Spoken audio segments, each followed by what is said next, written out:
Halo semuanya, kembali lagi di channel kita. Kali ini, kita akan menjelajahi salah satu mahakarya arsitektur kuno yang tersembunyi di lereng Gunung Ungaran, Jawa Tengah. Ya, kita akan mengupas tuntas sejarah Candi Gedong Songo yang memukau. Siapa sangka, di balik keindahan pemandangannya, candi ini menyimpan cerita yang luar biasa dari masa lalu.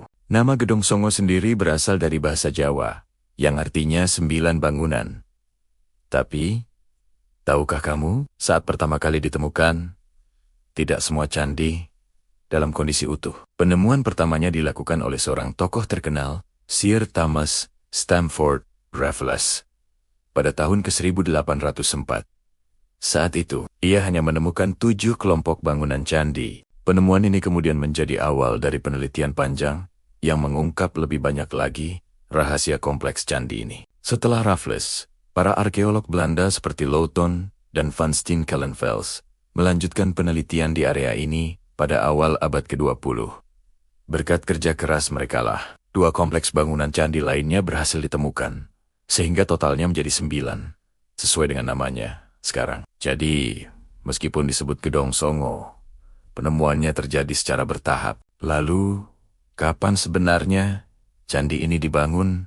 Dan oleh siapa? Berdasarkan analisis para ahli, Candi Gedong Songo diperkirakan dibangun pada masa awal perkembangan kerajaan Mataram kuno, sekitar abad ke-8 hingga ke-9 Masehi. Ini berarti usianya sudah lebih dari 1200 tahun. Candi ini dibangun pada masa pemerintahan dinasti Sanjaya, yang terkenal sebagai penganut Hindu Siwa yang taat. Buktinya apa? Gaya arsitektur dan relief yang ada di candi-candi ini menunjukkan ciri khas Hindu yang sangat kental. Di beberapa candi, kita bisa menemukan arca Siwa, Ganesha, Durga, dan Agastya, serta Yoni dan Lingga yang merupakan simbol utama pemujaan dalam ajaran Hindu Siwa.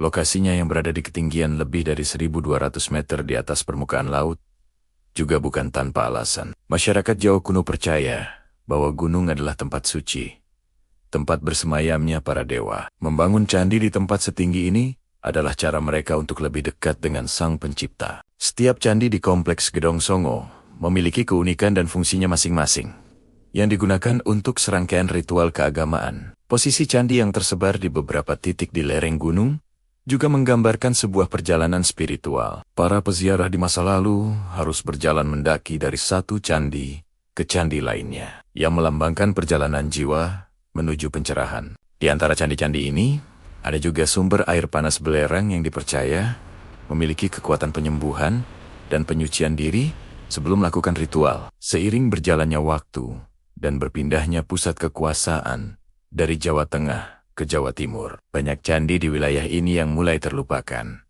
termasuk Gedong Songo. Namun, berkat penemuan kembali dan upaya restorasi yang terus dilakukan, kita masih bisa menikmati warisan luar biasa ini. Saat ini, Candi Gedong Songo tidak hanya menjadi situs sejarah, tetapi juga destinasi wisata yang menawarkan perpaduan sempurna antara keindahan alam, sejarah, dan spiritualitas. Itulah sedikit cerita di balik megahnya Candi Gedong Songo, sebuah bukti nyata dari kehebatan peradaban nenek moyang kita.